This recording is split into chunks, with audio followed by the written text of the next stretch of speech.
कर रहे हैं। बड़ा पैनल, खास पैनल हमारे साथ लगातार मौजूद है। वैभव त्रिपाठी जी, कांग्रेस पार्टी के लिए यहां पर कहा संजय चौधरी ने कि भाई वहां पर अगर नहीं दिखता तो वो दृष्टि दोष है, वो दिख नहीं पा रहा है आप लोग को विकास। वाराणसी का आप जिक्र कर रहे थे, जवाब दीजिए। भाई संजय जी को दृष्टि दोष अभी ये समझ नहीं पा रहे हैं। पूरे शहर में जो कायाकल्प के नाम पे हेरिटेज लाइटें लगाई गई, 70% लाइटें खराब हो चुकी हैं और नगर निगम का नकारापन है कि गलियां अंधेरे में हैं लेकिन वो मरम्मत नहीं कर पा रहे हैं। दूसरा, नगर निगम की जमीन पे रुद्राक्ष सेंटर बनाया गया, उसके जस्ट बगल में शिवपुरवा की गलियां आप जाके देख लीजिए। संजय जी की आके चौधिया जाएंगे, शायद वहां की विकास जो कि गलियों में कीचड़ भरा पड़ा है उसको, इनके मंत्री रविंद्र जायसवाल के जस्ट घर के पीछे की गली देख लिया जाए, वो विकास आप देख के चौधिया जाएंगे, गली में कीचड़ भरा रहता है, बजबजाती गलियां हैं। इनको अभी पता ही नहीं है कि बनारस है कैसा। बनारस की मेन रोड पे चाइनीज लाइटें लगा के ये विकास की बातें करते हैं। इनको ये नहीं पता है कि बनारस गलियों का शहर है और गलियों में क्या दुर्दशा है, लाइटें नहीं है। संजय जी, ये है कि वहां पे कीचड़ इतना भरा पड़ा, सीवर चौक हो जा रहा है, पानी शुद्ध पेयजल उपलब्ध नहीं करा पा रहा है नगर निगम और जल संजय जी, लेकिन इनको इतनी परेशानी गिना दी यहाँ पर, अच्छी बातें करके। निकाय चुनाव सामने हैं और कांग्रेस पार्टी के देखिए वैभव जी सारी बातें गिना रहे। आवाज आ रही संजय जी? नहीं, आवाज थोड़ी कट रही है। हाँ, आवाज हम ठीक करा रहे, आते आपके पास। ठीक है विवेक पांडे जी, भाई आप कह रहे हैं कि पूरे टाइम चुनावी मोड में रहती है भारतीय जनता पार्टी, यही तो आपको डेंट दे जा रही है हर चुनाव दर चुनाव, जिसका जिक्र यहाँ पर संदीप श्रीवास्तव कर रहे थे। देखिए, भाजपा में जो जितना बड़ा झूठ बोलता है वो उतने बड़े पद पे होता है। जी, भाजपा के प्रवक्ता की बातें एकदम जेपी नड्डा जी के उसी एम्स की तरह है जो मदुरई में 95% पूरा हो चुका था और 5% काम बाकी था। 1264 करोड़ रुपए की आवंटन राशि भी दे दी गई ठेकेदारों को, लेकिन मौके पे क्या मिलती है? समतल जमीन। तो ये है भाजपा का विकास और भाजपा का सुशासन। एक रात की बारिश ने लखनऊ की पोल खोली, अब तो जिस पूर्वांचल एक्सप्रेसवे के ये ढोल पीट रहे थे वो भी बैठ गया है। अच्छा चलिए, उसको भी छोड़िए, उसके भी आगे आता हूं जरा। मैं निवेदन करूंगा लेकिन आपके सामने आज हाथ जोड़ करके भाजपा के प्रवक्ता के माध्यम से भाजपा वालों से कि अपने चरित्रहीन वासनात्मक प्रवृत्ति के कार्यकर्ताओं को कह दीजिएगा इस बार चुनाव में किसी भी हमारी कार्यकर्ता का चीरहरण करने का प्रयास ना करें। पिछली बार निकाय चुनाव में जिस तरह से इन्होंने महिलाओं के साथ बदसलूकी की थी, और योगी आदित्यनाथ का ही शासन था, जीरो टॉलरेंस वाली सरकार, जिसमें कि खुलेआम चरित्र चीरहरण करने का प्रयास किया गया लेकिन न्याय न मिला। तो मुझे लगता है कि इस हद तक जा करके चुनाव लड़ने से बचने की आवश्यकता है। मर्यादित चुनाव लड़िएगा, मुद्दों पे आइएगा, क्योंकि जहां आपके योगी जी बैठते हैं ना, उसके पीछे की गली जो है ना, जरा उस गली में घूम लीजिएगा, आपको विकास दिख जाएगा। अतिक्रमण के नाम पे जिस तरीके से वहां पे मोहल्ला बसाया गया, ठीक है, विपक्ष हमेशा ऐसे मुद्दे उठाता रहता है संदीप जी, लेकिन अब देखिए, अब चुनाव जब होता है तो उसके बाद तस्वीर जनता को क्यों नहीं समझा पाते? यही तो विपक्ष का सबसे बड़ा फेल्योर है, जो कि आज तक वो मुझे नहीं समझ में आ रहा है कि समाजवादी पार्टी के जो प्रवक्ता हैं या अन्य पार्टियों के प्रवक्ता हैं, ये लगातार ये कह रहे हैं कि भाजपा ने काम नहीं किया। भाजपा ने अगर काम नहीं किया तो अगर प्रयागराज आपने देखा होगा अनुज जी, जो कायाकल्प प्रयागराज में दिखता है लोगों को, वो समाजवादी पार्टी की जब सरकार थी उस समय भी वहां पे कुंभ मेला का आयोजन हुआ था, उसके बाद इनकी सरकार आई, उसके बाद आयोजन हुआ। आपने बनारस को देखा, आपने मेरठ को देखा, तो जो कायाकल्प दिख रहा है वो लोगों के सामने है, इसलिए बीजेपी को लगातार लोग मौका दे रहे हैं। अगर ये अच्छा कर रहे होते तो मैं लगातार ये पूछ रहा हूं कि ये क्यों सत्ता से बाहर हो गए, इसका जवाब दे पाएंगे? तो वो अगर वो तभी आवाज उठाइए, सुन लीजिए। जी बताइए। सत्ता में लौटी है। नहीं, आपने इलाहाबाद को देखा, प्रयागराज को देखा है कायाकल्प? आपने प्रयागराज को देखा है? प्रयागराज में जो कायाकल्प हुआ है बीजेपी की सरकार में, सरकार जो तस्वीर थी प्रयागराज के इलाहाबाद की, वो पूरी तरीके से बदल गई है। विवेक पांडे जी, आप देखिए जाके इलाहाबाद को, प्रयागराज को। आपने बनारस को देखा है? वैभव त्रिपाठी जी कह रहे हैं ना कि आपकी सरकार जब थी क्या विकास हुआ था वो सबको दिख रहा था, और प्रयागराज का विकास देखिए, मॉडल बन रहे हैं उस तरह के शहरों में। तो ये आपके कहने से, आपके गलत बयानबाजी कह देने से सही नहीं हो जाएगा। गलत को सही कह दीजिए और सही को गलत कह दीजिए। प्रयागराज देखिए आप जाके कि किस तरह का बदलाव हुआ है, वहां की जनता से पूछिए, वहां की जनता से पूछिए ना जाके, आप वहां की जनता से पूछिए कि जो बदलाव दिखा है, जिस तरीके से शहर बदला है, वो किसी भी सरकार, आपकी सरकार थी, आपने क्या काम किया था? बता दीजिए आप बताइए ना, आपने क्या काम किया था प्रयागराज में? प्रयागराज का कायाकल्प जो बीजेपी सरकार में आ रही है, उसके बाद आप ये गलत है, गलत बता रहे हैं। कुछ इन्होंने काम नहीं किया। अगर ये काम करते, समाजवाद लाते, तो ये बदलाव इनके पार्टी में हो जाता। अपनी पार्टी संभाल नहीं पा रहे। रोहित अग्रवाल जी बता रहे हैं बीजेपी। रोहित अग्रवाल जी चर्चा में आइए सर। मत दीजिए रोहित अग्रवाल जी, देखिए बात काम आपने किया होता तो आप सत्ता में होते, सत्ता से बाहर नहीं होते। और भाजपा का बूथ से लेके ऊपर लेवल तक उनके पास संगठन है, उनके पास कार्यकर्ता है। ठीक है संदीप जी, वो पार्टी जीत हो गया। रोहित अग्रवाल जी, आप लोग मुद्दे उठाते हैं, जाहिर सी बात है, हम देख रहे हैं यहाँ पर हर जगह की तस्वीर आप लोग बता रहे हैं, लेकिन जनता को समझा क्यों नहीं पाते आप लोग? चुनाव जब आता है तो तस्वीर बदल क्यों जाती है? देखिए भारतीय जनता पार्टी की पहली बार सरकार केंद्र में 2014 में बनी थी जी। उसके बाद 2017 में इन्होंने उत्तर प्रदेश जीता, और उत्तर प्रदेश जब जीता था इन्होंने तो बड़ी बड़ी बातें की थी। इन्होंने 2017 में इन्होंने कहा था हम किसान की आय 1.5 गुनी करेंगे, 2022 तक 2 गुनी करेंगे। 2022 तक इनका वादा था कि हर व्यक्ति के पास अपना घर होगा, हर परिवार के पास अपना घर होगा।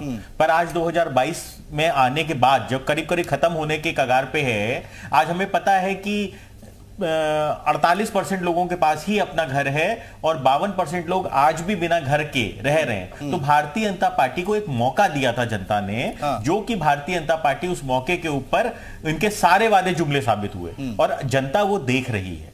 इसलिए मुझे लगता है कि भारतीय जनता पार्टी का अंत बहुत करीब है। और भारतीय जनता पार्टी का ग्राफ हम देख रहे हैं किस तरीके से 2017 के चुनाव से जब आप कंपेयर करिए 2022 के इनके जो रिजल्ट को, तो आप देखिए इनकी सीटें किस तरीके से कम हुई हैं। 325 सीटों से 276 सीटों पे ही आ गए।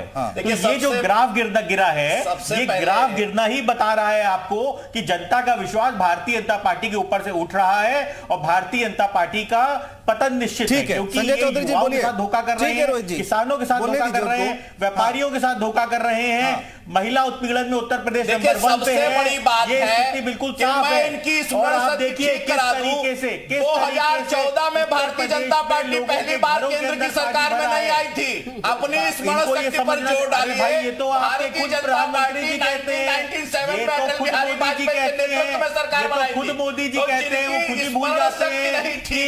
नहीं, ये तो आपको जानकारी, ये स्मरण शक्ति तो मोदी जी की करवाइए ना। लोकल बॉडी का इलेक्शन होगा, लोकल भारतीय जनता पार्टी पहली बार 2014 में नहीं आई थी, इससे पहले अटल बिहारी वाजपेयी जी की सरकार थी। क्योंकि खुद भारतीय जनता पार्टी के नेता कहते हैं 70 सालों में कोई विकास नहीं हुआ। तो ये बात करते हैं कि उत्तर प्रदेश के अंदर नहीं, आपको ये बात तो समझनी पड़ेगी कि ये भारतीय जनता पार्टी खुद अटल बिहारी वाजपेयी जी की सरकार को नकारती है, और भारतीय जनता पार्टी खुद कहती है कि 70 सालों में कोई विकास नहीं हुआ। तो ये स्थिति बिल्कुल क्लियर है कि भाजपा खुद अटल बिहारी वाजपेयी जी की सरकार को नकारने का काम करती है। जो कि शहर को हमने ठीक किया है, नए मेट्रोज लाए हैं, अंडरग्राउंड वायरिंग की है, बेटर ड्रिंकिंग वाटर दिया है, और सारी सुविधाओं के साथ इंफ्रास्ट्रक्चर को डेवलप किया है। इसीलिए जो कि इनको दिखाई नहीं देता, विकास सुनाई नहीं देता, लोगों की भावनाओं से ये रूबरू नहीं पांडे जी शायद कोई बात रख रहे हैं। नहीं, एक सेकंड रोहित अग्रवाल जी, बाकी लोगों को भी मौका दीजिए ना, एक एक करके नहीं, एक एक करके।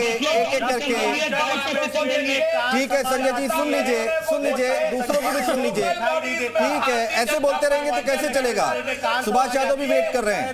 ठीक है सर, ठीक है, एक एक करके बोलिए सर, एक एक करके। संजय जी हो गया, हाँ ठीक है, सुभाष यादव भाई, निकाय चुनाव होता है, ठीक है विवेक जी आ रहा हूं, मौका देता हूं। निकाय चुनाव होता है तो देश की बात और मोदी की बात क्यों होने लगती है, प्रधानमंत्री की बात क्यों होने लगती है भाई? यहाँ तो लोकल इश्यूज है ना। देखिए अनुज जी, ये तो वो कहावत है ना कि खिसियानी बिल्ली खंबा नोचे। जो स्थानीय निकाय चुनाव होते हैं वो स्थानीय मुद्दों के ऊपर लड़े जाते हैं, जो विधानसभा चुनाव होते हैं वो प्रदेश स्तर के मुद्दों पे लड़े जाते हैं। हाँ। और जो राष्ट्रीय चुनाव होते हैं उसके अंदर राष्ट्रीय स्तर के मुद्दे के ऊपर चुनाव लड़े जाते हैं। तो यहाँ पे देश का मुद्दा लेके आके, किसानों की बात लेके आके, बेरोजगारों की लेके बात के आगे, तो वो कहावत को पूरी तरीके से चरितार्थ करता है कि खिसियानी बिल्ली खंबा नोचे। क्योंकि निकाय चुनाव के अंदर भी पूरी तरह से स्पष्ट हो जाता है कि समाजवादी पार्टी और उसके गठबंधन सहयोगी जो दो भी दल है, इनको पूरी तरीके से सफाया हो जाता है। तो ये अपने गिरेबान में झांक के तो देखते नहीं है। अभी विवेक पांडे जी बड़ा चिल्ला के बोल रहे थे कि भारतीय जनता पार्टी झूठी पार्टी, फला पार्टी, ढिमका पार्टी है। लखनऊ नगर निगम का ये बड़ा उदाहरण दे रहे थे। चलिए भैया मान लिया, लखनऊ नगर निगम के अंदर भी आपके बहुत सारे पार्षद हैं, उन वार्डों के अंदर चले जाओ, उन गलियों के अंदर चले जाओ, उनकी क्या हालत है? उनकी हालत तो बद से बदतर है। आपको आपके पार्षद दिखाई नहीं देते। मेरे बगल में मेरे काबिल दोस्त बैठे हुए रोहित जी, इन्होंने फट से परिवारवाद का आरोप लगाया था। अरे भैया, गोला गोकर्णनाथ के अंदर जो समाजवादी पार्टी ने विनय तिवारी जी को टिकट दिया था, वो किसके सुपुत्र हैं? हरिशंकर तिवारी जी के सुपुत्र हैं। तो ये क्या है? परिवारवाद नहीं है। असल में बात क्या है ना अनुज जी ने, असल में बात क्या है ना, इनको अपना नहीं दिखता, ठीक है, इनको दूसरा दिखता है। आपने बोल लिया ना काफी देर। विवेक पांडे जी स्टूडियो में नहीं, ये होती है समाजवादी पार्टी की गठबंधन दलों की सहयोगिता, क्योंकि इनको भाषा की मर्यादा का बिल्कुल पता नहीं है। शायद ये नशा करके आते हैं, कौन है, शायद ये नशा करके आते हैं, भारतीय दूसरों को नशेड़ी बोल देते हैं। चाटुकारिता में पूरी तरीके से ठीक है, विवेक पांडे जी आपके पुराने साथी आपके ऊपर एक एक करके इतने बार कर रहे हैं। विवेक पांडे जी चर्चा में आइए। ठीक है रोहित जी बहुत देर समय दिया आपको। रोहित जी प्लीज, सुभाष जी हो गया ना आपका, आ गई आपकी बात, काउंटर तो लीजिए। ठीक है विवेक जी की आवाज दीजिए बस। 4-4 करोड़ में टिकट बेचने का आरोप भाजपा पे इनके पदाधिकारी लगाते हैं। भाई बाहुबलियों के साथ जाकर के सीट पे सत्ता पे ये लड़ते हैं चुनाव। और उससे बड़ी बात क्या है, अब ये पहले तलाक मांगते हैं, तलाक होने के बाद विधवा प्रलाप करते हैं कि हमें तलाक दे दिया। तो भाई छाती पीटने के अलावा, क्योंकि समाजवादी पार्टी का साथ नहीं होता तो शायद गाजीपुर में इतनी सीटें भी ना निकलती। दूसरी बात पे आते हैं, अपनी सीट कैसे न बचा पाए। लोकल मुद्दों के चुनाव में जब भाजपा का केंद्रीय नेतृत्व तो दखल देता है तब इनके मुझसे आवाज नहीं निकलती। अब दिक्कत यह भाजपा का महिमा मंडन कर रहा है। मैं तो पूछ रहा हूं, ट्रिलियन इकोनॉमी की जो आप इकोनॉमी खड़ी करने जा रहे थे, $1 ट्रिलियन की रिकॉर्ड गिरावट, 82 रुपए पे रुपया आ गया। 82 विवेक पांडे जी यही तो हम लोग बात कर रहे हैं, यही तो हम लोग बात कर रहे हैं कि निकाय चुनाव पर बात कर रहे हैं। संजय चौधरी जी को मौका दीजिए। ठीक है, समाजवादी पार्टी से भगाए गए हैं। Budget size more than double हो गया है। आप अगर आपको उत्तर प्रदेश के बजट की जानकारी नहीं तो उत्तर प्रदेश की नगर निगमों के बारे में क्या जानकारी होगी? हम उत्तर प्रदेश के नगर निगम की उदाहरण सुन लीजिए। आपको जब गए थे तो आपने एक शहर में 5 मेट्रो चलाई थी। आ रहा हूँ वैभव जी, आ रहा हूँ। मुझे लगता है कि बजट साइज को देखिए। ठीक है वैभव त्रिपाठी,